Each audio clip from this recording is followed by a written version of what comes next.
అందరికీ జైభీం. నేను Rajesh Mahasen. Welcome to Mahasen media. Nagendra Babu గారికి మంత్రి పదవి ఇస్తా అన్నారట. దానికోసం కూడా ఈ రోజున మొత్తం చాలా మీడియాలు దాని మీదే పనిచేస్తున్నాయి. దాని గురించి కూడా మాట్లాడదామని వచ్చాను. నాగబాబు గారికి ఇచ్చినందుకు కూడా వైసీపీలో చాలామంది దీన్ని ఏదో అని అంటారండి, వారసత్వం, కుటుంబ పాలన, కుటుంబ వ్యవహారాలు కాదన్నాడు కదా పవన్ కళ్యాణ్. కుటుంబ వ్యవస్థలు ఇలాంటివన్నీ కూడా రాజకీయాలు చేయకూడదు అన్నాడు కదా పవన్ కళ్యాణ్. మరి ఎలా ఇచ్చాడు అన్నారు. ఓకే సరే, మరి రాజశేఖర రెడ్డి గారు మరి జగన్కి ఎలా ఇచ్చారు? రాజశేఖర రెడ్డి గారు ముఖ్యమంత్రి, మరి జగన్మోహన్ రెడ్డి గారికి అప్పుడే కదా ఎంపీ ఇచ్చాడు. వైఎస్ వివేకానంద రెడ్డి గారు ఎవరు? రాజశేఖర రెడ్డి గారు సొంత తమ్ముడే కదా. ఆయన ఎలాగా ఎంపీ అయ్యాడు, ఆయన ఎలా మంత్రి అయ్యాడు? మరి ఇది కూడా వస్తుంది కదా ప్రశ్న. ఒకవేళ నిజంగా కుటుంబంలో ఉన్న వాళ్ళకి ఎవరికి అవకాశం ఇవ్వకూడదు అంటే రాజశేఖర రెడ్డి గారు చేసింది కరెక్ట్ అయితే పవన్ కళ్యాణ్ గారు చేసింది, చంద్రబాబు నాయుడు గారు చేసింది కరెక్టే. లేదు రాజశేఖర రెడ్డి గారు కూడా తప్పుడు నిర్ణయం అది అని మీరు ఒప్పుకుంటే ఓకే, మీరు అన్నది నిజమని ఓ 10 మందో 10 వరకు ఒప్పుకుంటారు. ఎందుకంటే మీరు చేస్తారు కుటుంబ పాలన, మీరు కుటుంబంలో ఉన్న వాళ్ళు అందరికీ అవకాశం. ఆ రోజుల్లో ఉన్న వాళ్ళ ఇంట్లో వైఎస్ ఫ్యామిలీలో ఉన్నవాళ్ళు, వైఎస్ రాజశేఖర రెడ్డి గారు ముఖ్యమంత్రి, వైఎస్ జగన్మోహన్ రెడ్డి గారు ఆయన ఎంపీ, కడప ఎంపీ అప్పట్లో, అలాగే వైఎస్ వివేకానంద రెడ్డి గారు ఆయన మంత్రి చేశాడు, ఇప్పుడు వైఎస్ అవినాష్ రెడ్డి అతను ఎంపీ. ఏ కుటుంబ పాలన కోసం మీరు చెప్పడానికి, మీరు మాట్లాడడానికి అసలు అర్హత ఉందా మీకు? ఇక ఈయన మంత్రిగా అవడానికి ఈయనకి ఏ అర్హతలు ఉన్నాయి? ఈయన జబర్దస్త్లో చేశాడు కదా, జబర్దస్త్ ఇప్పుడు అసెంబ్లీని కూడా జబర్దస్త్ చేస్తాడని చెప్పి విమర్శిస్తున్నారు. మరి ఈవిడికి ఏ అర్హత ఉంది మంత్రి అవడానికి?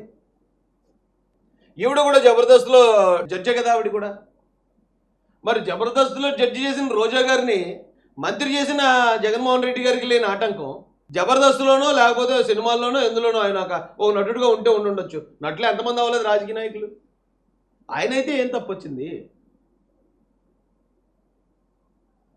ఇంకా ఏం చెప్పాలంటే పార్టీ రాష్ట్ర కార్యదర్శి ఏదో సంథింగ్ పెద్ద పొజిషన్.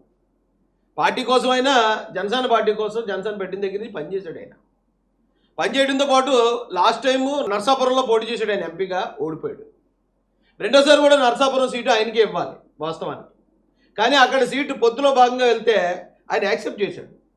సరే ఓకే, పార్టీ నాది, మా నాయకుడు పవన్ కళ్యాణ్ గారు ఆయన ఉంటే చాలులే అనుకున్నాడు. ఆయన కూడా ఎక్కడ రచ్చరు చేయలేదు, ఏం గొడవ చేయలేదు. తర్వాత అనకాపల్లి అన్నారు, అనకాపల్లి ఎమ్మెల్యే మళ్ళీ ఎవరికో వెళ్ళింది, సర్లే ఓకే అనుకున్నాడు. తర్వాత అనకాపల్లి ఎంపీ అన్నారు, అనకాపల్లి ఎంపీ కూడా పొత్తులో భాగంగా బీజేపీ వరకు వెళ్ళడం వల్ల అది కూడా ఓకే అనుకున్నాడు.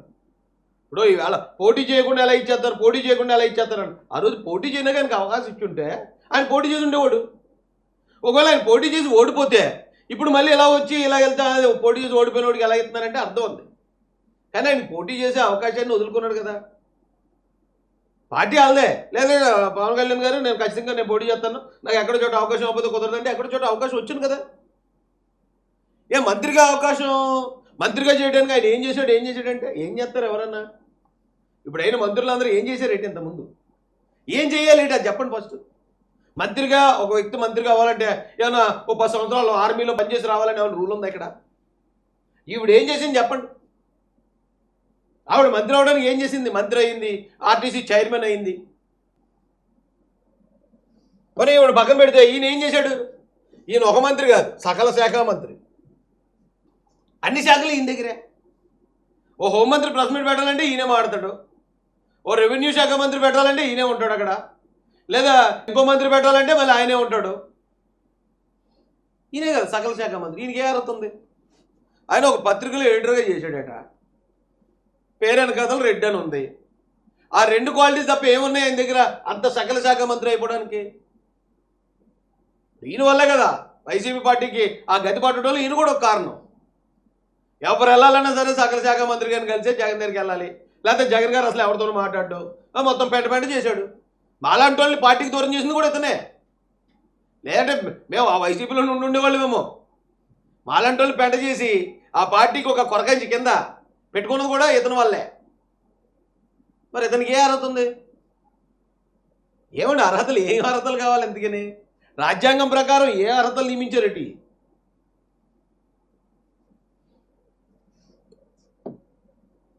నాగబాబు గారికి కూడా ఆయనకు ఉండాల్సిన అర్హతలు ఆయనకు ఉన్నాయి, ఆయన చేయగలడు. ఒకవేళ ఒకటి అరా అప్పుడు కొంతమంది అంటున్నారు, సొంతోడికి ఎలా ఇచ్చేస్తారండి, సొంతోడికి ఎలా ఇచ్చేస్తారు, అన్న కదా అన్నకి ఎలా ఇచ్చేస్తారు. మరి ఇప్పుడు ఆయనకి ఇచ్చారు, కందులు దుర్గేష్ గారికి ఇచ్చారు. కందులు దుర్గేష్ గారు ఏం చేశారో పార్టీ కోసం అంతకన్నా ఎక్కువ చేశారు కదా ఈయన. మీకు అర్థమైందా? కందులు దుర్గేష్ గారికి ఇచ్చినప్పుడు ఎందుకు విమర్శించలేదు ఎవరిని? నాదెండ్ల మనోహర్ గారికి మినిస్టర్ ఇచ్చినప్పుడు ఎందుకు విమర్శించలేదు? వాళ్ళు చేసిన పని ఏంటో నాగేంద్రబాబు గారు కూడా అదే పని చేశారు కదా. అంటే కుటుంబ సభ్యుడు అయినంత మాత్రాన అర్హత ఉన్నా కూడా అవకాశాలు దూరం చేయాలంటే ఎంతవరకు చేయమండి? ఇప్పుడు ఒకే కుటుంబంలో ఇద్దరు పనిచేశారు పార్టీ కోసం, అవకాశం వచ్చినప్పుడు ఇద్దరు తీసుకున్నారు, ఇప్పుడు ఏం పోయింది? అయినా పార్టీ అధినాయకుల నిర్ణయం, ఆ నాయకుల చేతికి ప్రజల అధికారాన్ని ఇచ్చారు. మీకు నచ్చిన వాళ్ళకి మీరు మంత్రి ఇవ్వచ్చు, మీకు నచ్చిన వాళ్ళని రాజ్యసభకు పంపొచ్చు, మీకు నచ్చిన వాళ్ళని మీరు మంత్రులు చేయొచ్చు, మీకు నచ్చిన విధంగా ఈ రాష్ట్రాన్ని పాలించండి అని ఫుల్ మ్యాండేట్ తోటి కూటమిని గెలిపించారు రాష్ట్ర ప్రజలు. మనం క్వశ్చన్ చేయడంలో ఏముంటుంది? ఇంత టాపిక్ ఎందుకు డైవర్ట్ చేయడం అని నా ఉద్దేశం అండి.